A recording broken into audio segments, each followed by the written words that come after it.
In this video, I want to look at this. I want to look at W, the wrapping function for pi over 4. Okay.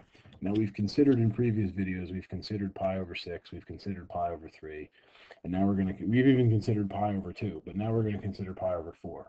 So let's go to the unit circle as we usually do. All right, put our axis on. Now starting here. Again, let's not forget that this has a length of pi. So if I do pi over 4, that means I'm going to cut pi up into 4 equal parts. Okay?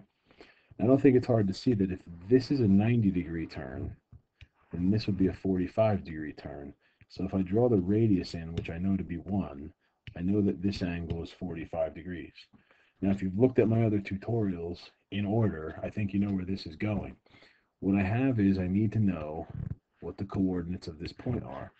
So I turn this into a 45, 45, 90-degree triangle. So let me take that triangle and draw it a little bit bigger. So I've got this. I know that this is 1, and I know that this is 45, and I know that this is 45. Now, like I said from the last tutorial, I know this has to be square root of 2 times longer than either leg. So that would mean that this would have to be 1 over the square root of 2. And this would have to be 1 over the square root of 2. If you don't understand where I'm getting that from, I'm not going to tell you how now. Go back to one of the former videos that I've written. I made them short and concise, but I think you should go through them all. So look back at those if you don't understand that. But rationalizing the denominator, what I get is this. I get square root of 2 over 2. And the same thing here. I get the square root of 2 over 2.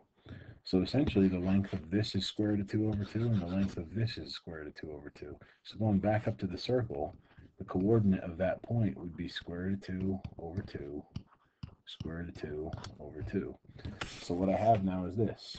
The wrapping function of pi over 4 is equal to square root of 2 over 2, comma, square root of 2 over 2.